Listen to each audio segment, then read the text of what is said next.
Hello বন্ধুরা, ঢেলে ফোরন চ্যানেলে তোমাদের স্বাগত।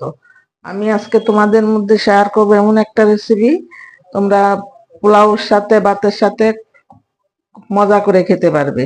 তো দেখো, আমি এখানে যে শোল মাছ নিয়েছি কয়েক টুকরো। এর মধ্যে আমি পরিমাণ মতো হলুদের গুঁড়ো, পরিমাণ মতো লবণ আর পরিমাণ মতো একটু লঙ্কা গুঁড়ো দিয়ে নিয়েছি। এই মাছগুলো আমি মেখে ভেজে নেব। তো তোমরা প্রথম থেকে লাস্ট অব্দি ভিডিওটা দেখতে থাকো। আর এদিকে বন্ধুরা আমি নিয়েছি চা চামচের 1 চামচ ধনে, গোটা জিরে, আর 6-7টা কাঁচা লঙ্কা, কাঁচা পাকা লঙ্কা, আর একটুখানি 2-3 টুকরা আদা। এগুলি আমি মাছ ভাজা হতে হতে বেটে নেব। তোমরা দেখতে থাকো, আমি পরে আবার দেখাচ্ছি। বন্ধুরা, আমি মাছ ভাজার জন্য কড়াইতে পরিমাণ মতো তেল দিয়ে নিয়েছি, আর এদিকে মাছগুলো মেখে নিয়েছি। এবার আমি মাছগুলো দিয়ে দেব।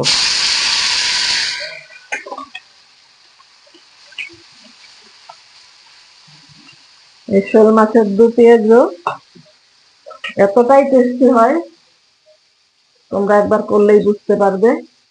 এবার আমি মাছগুলো উঠিয়ে দেব। আর কয় পিস মাছ বন্ধুরা রয়ে গেছে, আমি এগুলো নামিয়ে ওই মাছগুলো ভেজে তারপর আবার তোমাদের দেখাচ্ছি। দেখো বন্ধুরা, এই যে এরকম লাল লাল করে ভেজে নিয়েছি সবগুলো মাছ। এবার এগুলো আমি নামিয়ে নেব।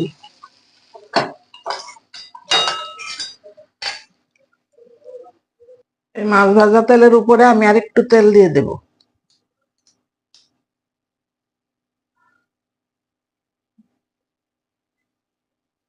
তেল গরম হয়ে গেছে, এই পর্যায়ে আমি একটা তেজপাতা মাঝখানটা চিড়ে দিয়ে দিচ্ছি।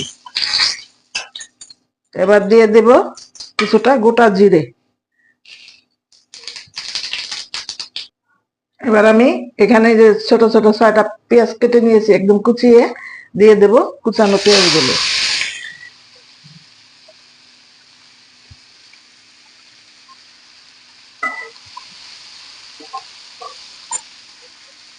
দেখো পেঁয়াজ গুলো যে দেখো লাল লাল হয়ে গেছে, কালারটা একদম চেঞ্জ হয়ে গেছে। এই পর্যায়ে আমি কিছুটা জল দিয়ে দেব।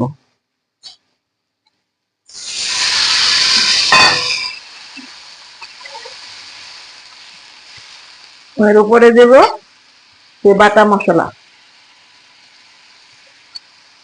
আর পরিমাণ মতো হলুদ দিয়ে দেব। এবার এটা ভালো করে কষিয়ে নেব। এই পর্যায়ে আমি পরিমাণ মতো লবণ দিয়ে দেব, এবং লবণটা বন্ধুরা বুঝে দেবে, যেহেতু মাছের মধ্যে দিয়েছি। লবণ বেশি হয়ে গেলে কিন্তু আবার খেতে ভালো লাগবে না। আর ঝালটা তোমরা তোমাদের পছন্দ মতন নেবে। ভালো করে কষিয়ে তারপরে আসছি আবার ফিরে।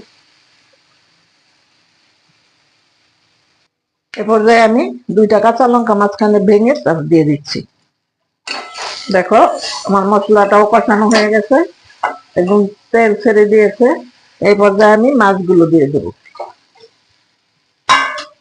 বন্ধুরা, তোমাদের এই দু পেঁয়াজ রেসিপিটা ভালো লাগলে আমার চ্যানেলটা সাবস্ক্রাইব করে আমার পাশে থেকো, আর পাশে থাকা বেল আইকনে ক্লিক করে দিও এরকম নিত্য নতুন রেসিপি পাওয়ার জন্য।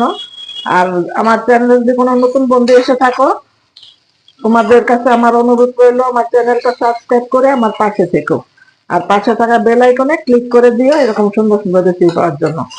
আর একটা লাইক দেবে, বন্ধুদের মধ্যে শেয়ার করে দেবে, আর ভিডিওটা প্রথম থেকে লাস্ট অব্দি দেখবে। কারণ বুঝতে পারবে না আমি কখন কোন মশলাটা দিয়েছি, কখন কিভাবে আমি কি করেছি। পুরো ভিডিওটা দেখলেই তোমরা বুঝতে পারবে। আর এতটাই টেস্টি হয়, তোমরা একবার করলেই বুঝতে পারবে। বন্ধুরা, রেডি হয়ে গেল আমার শোল মাছ দিয়ে দু পেঁয়াজু। এবার লাস্টে আমি একটু গরম মশলা বাটা দিয়ে দিচ্ছি। তোমরা ইচ্ছা করলে গরম মশলাটা পুরোনো দিতে পারো, আবার বেটেও দিতে পারো। তো বন্ধুরা, তোমরা সবাই ভালো থাকবে, সুস্থ থাকবে। দেখা হবে আবার অন্য কোনো রেসিপিতে।